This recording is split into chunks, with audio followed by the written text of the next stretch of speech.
শেরপুরে শুরু হয়েছে দিনব্যাপী পিঠা উৎসব, যেখানে সকাল থেকেই ভিড় জমিয়েছেন পিঠা প্রেমীরা। এ নিয়ে আরো জানাতে জেলা শহরের শাহিন ক্যাডেট স্কুল থেকে যুক্ত হয়েছেন জাহিদুল খান সৌরভ। জাহিদ, পিঠা উৎসবকে ঘিরে মানুষের ভিড় কেমন দেখছেন এবং কি ধরনের পিঠা রয়েছে উৎসবে জানাবেন।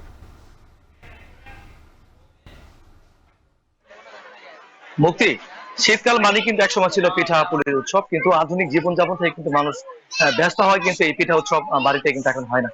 মূলত নতুন প্রজন্মের শিক্ষার্থীদের এই নতুন ইতিহাস, ঐতিহ্য, বাঙালি এবং পিঠা সম্পর্কে জানান দিতে কিন্তু শাইন ক্যাডেট স্কুল প্রতি বছরও এই পিঠা উৎসবের আয়োজন করে। এবারও এই পিঠা উৎসবের ব্যতিক্রম হয়নি। আমরা দেখেছি যে সকাল 8টা থেকে শুরু করে এখন পর্যন্ত কিন্তু প্রায় 9টি স্টলে 150 রকমের বাহারি রঙের বিভিন্ন ডিজাইনের পিঠা কিন্তু পিঠা প্রেমী মানুষরা কিন্তু এখানে রেখেছেন। তো আমরা দেখেছি প্রতিটি স্টল উচ্চ পরে এখন পর্যন্ত ভিড় রয়েছে, ক্রেতা এবং বিক্রেতাদের হাক ডাকে মুখ রয়েছে প্রতিটি স্টল।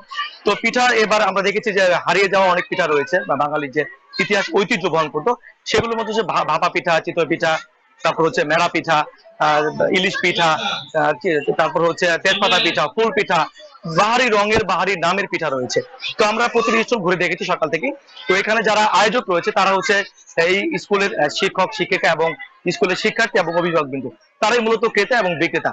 তো প্রতিটি স্টলে আমরা দেখেছি যে 20 থেকে শুরু করে 50 টাকা দামের পিঠা রয়েছে, এবং প্রতিটি স্টলেই আয়োজকরা বলছেন যে 10 থেকে 15,000 টাকার মতো তারা বিক্রি করতে পারবেন। তো আয়োজকরা বলছেন যে সকাল থেকে শুরু করে দুপুর পর্যন্ত তাদের এই পিঠা উৎসব চলবে। তো আমরা বেশ কয়েকজন শিক্ষার্থীদের সাথে কথা বলেছিলাম, তারা আমাদেরকে মুক্তি জানিয়েছেন যে তারা নতুন প্রজন্ম অনেক পিঠা সম্পর্কে তারা জানেন না, এবং বাড়িতে তাদের পিঠা উৎসব না হওয়ার কারণে তারা মূলত প্রতি বছর কিন্তু মুখিয়ে থাকেন এই স্কুলের পিঠা উৎসবের প্রতি।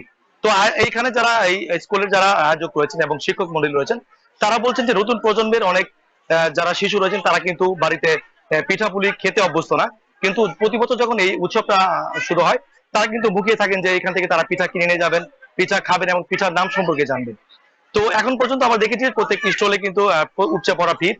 অনেকে নিজেরা খাচ্ছেন, স্বাদ নিচ্ছেন, নাম জানছেন, এবং নিয়ে যাওয়ার এবং পরিবারের অন্য সদস্য যারা রয়েছেন তাদের জন্য কিনে নিয়ে যাচ্ছেন। তো আয়োজকরা বলছেন যে সব মিলে প্রায় 1 থেকে 1.5 লাখ টাকার পিঠা বিক্রি হবে। তো মুক্তি, এই ছিল শেরপুরের পিঠা উৎসব সম্পর্কে আমার কাছে সর্বশেষ তথ্য। জাহিদুল খান সৌরভ আমাদের সঙ্গে যুক্ত ছিলেন শেরপুর থেকে।